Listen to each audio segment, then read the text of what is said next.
নমস্কার। শ্রী শ্রী ব্রহ্মবৈবর্ত পুরাণ প্রকৃতি খণ্ড চতুর্থ অধ্যায় সরস্বতীর পূজাবিধি ও ধ্যান কবচাদি কথন। নারদ কহিলা, শুনো দেবনারায়ণ, অমৃত সমান কথা করিনু শ্রবণ। কৃপা করি কহ দেব করি নিবেদন, প্রকৃতির পূজা কথা অপূর্ব কথন।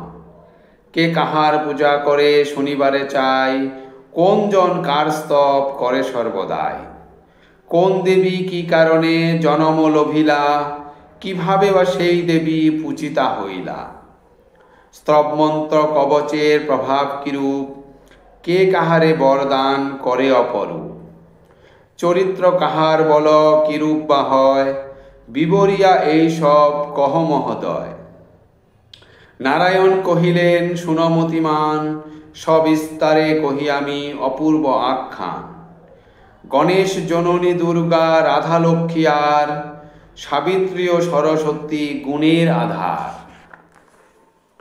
এ পঞ্চ প্রকৃতি হয় সবার প্রধান, ইহাদের পূজা খ্যাত আছে সর্বস্থান।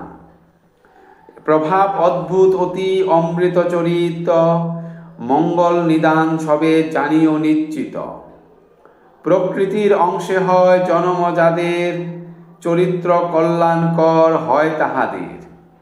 সমস্ত কাহিনী আমি করিব কীর্তন, মন দিয়া আজি তাহা করহ শ্রবণ।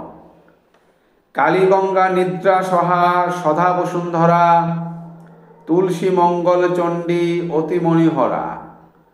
মনসা দক্ষিণা ষষ্ঠী সুনমতিমান, রূপবতী গুণবতী সকলে সমান। মধুর চরিত্র সব করিব বর্ণন, করম বিপাক কথা করিব কীর্তন। দুর্গার চরিত্র আর চরিত রাধার, বিস্তারি বলিব সব ওহে গুণাধার। সরস্বতী কথা আগে করহ শ্রবণ, শ্রীকৃষ্ণ তাহার পূজা করেন প্রথম। দেবীর প্রসাদে মূর্খ জ্ঞানবান হয়, অপূর্ব কাহিনী কহি শুনো মহাশয়। জনম লভিয়া দেবী কৃষ্ণের বদনে, কাম বশে চলিলেন কৃষ্ণের সদনে। আকার প্রকার ভঙ্গি করি নিরীক্ষণ, বুঝিতে পারিল দেব সরস্বতী মন। তখন সর্বজ্ঞ সেই কৃষ্ণ ভগবান, কহিলেন হিতবাক্য শুনো মতিমান। কৃষ্ণ কহে, শুনো সাধ্বী আমার বচন, মম অংশরূপী হন দেবনারায়ণ। রূপে গুণে মহিমার আমার সমান, সর্বগুণ যুক্ত তিনি অতীব মহান। পরম সুন্দর যুবা দেবনারায়ণ, হে সাধ্বী তাহারে কর পতিত্বে বরণ। কামপ্রদ হন তিনি কামুকী গণের, বাসনা করেন পূর্ণ কামিনী মনের। কন্দর্পও লজ্জা পায় লাবণ্যে তাহার, লীলার চাতুর্যে তিনি শ্রেষ্ঠ সভাকার। আমারে পতিত্বে বরি আমার সদনে, থাকিতে বাসনা যদি করে থাকো মনে। সে বাসনা হৃদি হতে করহ বর্জন, তাহার কারণ বলি শুনহ এখন। তোমা হইতে শতগুণে শক্তি ধরে রাধা, মম পাশে থাকিবারে পাবে তুমি বাধা। তোমার না হবে শুভ থাকিলে হেথায়, অতি সত্য কথা আমি কহিনু তোমায়। হীন বলে রক্ষা করে আছে যার বল, প্রভুত্ববিহীন জন সদাই দুর্বল। সবার ঈশ্বর আমি সর্বশক্তিমান, সবারে শাসন করি আমি ভগবান। রাধারে শাসন আমি করিতে না পারি, আমি স্বয়ং সদা বশীভূত তারি। রূপে গুণে তেজে রাধা সমান আমার, মম প্রাণ অধিষ্ঠাত্রী রাধা অনিবার। বিবেচনা কর সতী আছে কোন জন, অবহেরে প্রাণ ত্যাগ করে সমর্থন। এতএব বৈকুণ্ঠতে করহ গমন, নারায়ণে স্বামী পদে করহ বরণ। মঙ্গল হইবে শুনহ বচন আমার, সুখভোগ কর সেথা কহিলাম সার। কাম ক্রোধ বিবর্জিত কোনো হিংসা নাই, বিরাজেন লক্ষ্মী দেবী বৈকুণ্ঠে সদাই। রূপে গুণে তব সম অতি মনোহর, তার সাথে করো তুমি বাস নিরন্তর। নারায়ণ উভয়েরে করিবে আদর, সমান গৌরব পাবে যাও হে সত্তর। প্রতিবর্ষে মাঘ মাসে শুক্লা পঞ্চমীতে সকলে তোমার পূজা করিবে জগতে। সুরবাণী কহি আমি তোমার নিকটে, তোমারে পুজিবে শুধি পুস্তকেও ঘটে। রচিয়া সুবর্ণ গুটি জিতেন্দ্রিয়গণ, গন্ধ ও চন্দন দ্বারা করিবে অর্চন।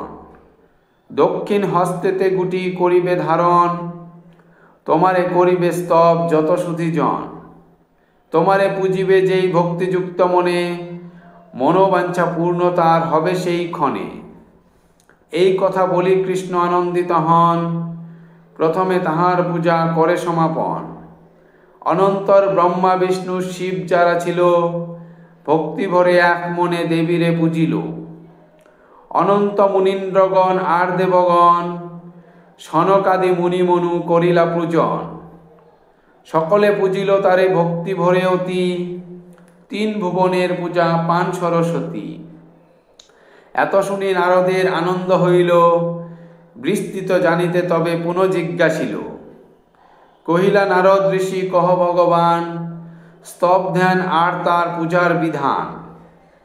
কিরূপ কুসুম আর কিরূপ চন্দন, দেবীর পূজায় লোকে করিবে অর্পণ।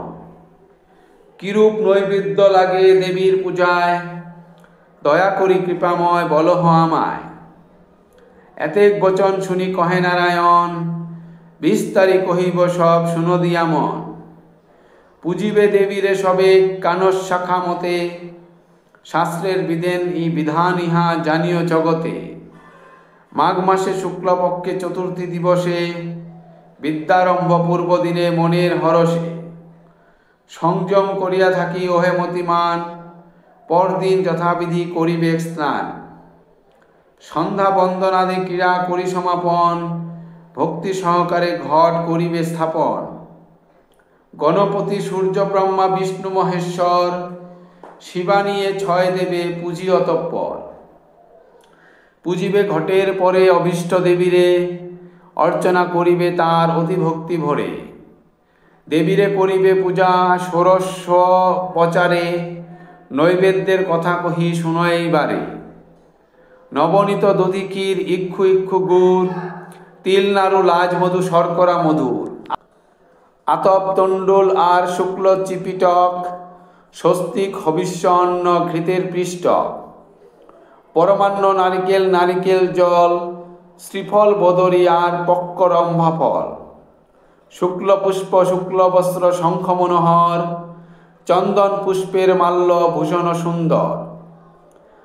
দেবীর পূজা ইহা কর নিবেদন, অনন্তর ধ্যান কহি শুনো দিয়া মন।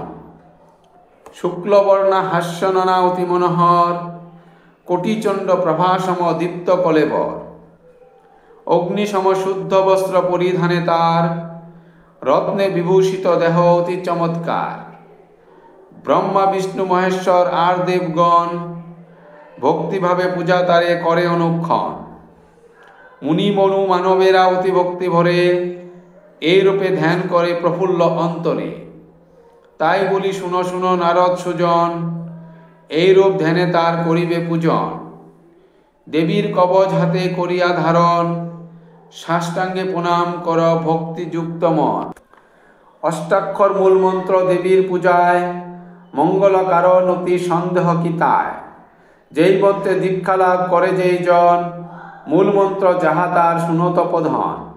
সরস্বত্যই সহার লক্ষ্যই সাহা করে, কল্পবৃক্ষ সময় ইহা জানিও অন্তরে। বহু পূর্বে গঙ্গা তীরে দেবনারায়ণ, বাল্মীকিকে এই মন্ত্র করে সমর্পণ। অনন্তর ভৃগুমুনি যাইয়া পুষ্করে, শুক্রদেবে সরস্বতী মন্ত্রদান করে। মারিচ হইতে মন্ত্র পান বৃহস্পতি, ভৃগুরে দিলেন ব্রহ্মা হৃষ্ট মনে অতি। জগৎকারু মন্ত্র দিলা আস্তিক মুনিরে, ঋষ্টি সিংহে দান করে বিভাণ্ডক ধীরে।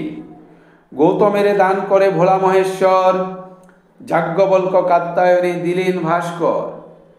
অনন্ত দিলেন মন্ত্র ভরদ্বাজে পরে, পাণিনি লভিল শেষে প্রফুল্ল অন্তরে।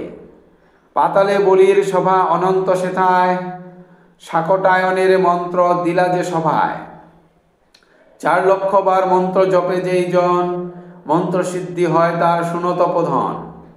একদিন ব্রহ্মা গন্ধমাদন পাহাড়ে ভিগুরে কবচ দিলা যত্ন সহকারে। সে কবচ যদি কেহ করয় ধারণ, অবশ্য হইবে তার অভীষ্ট পূরণ।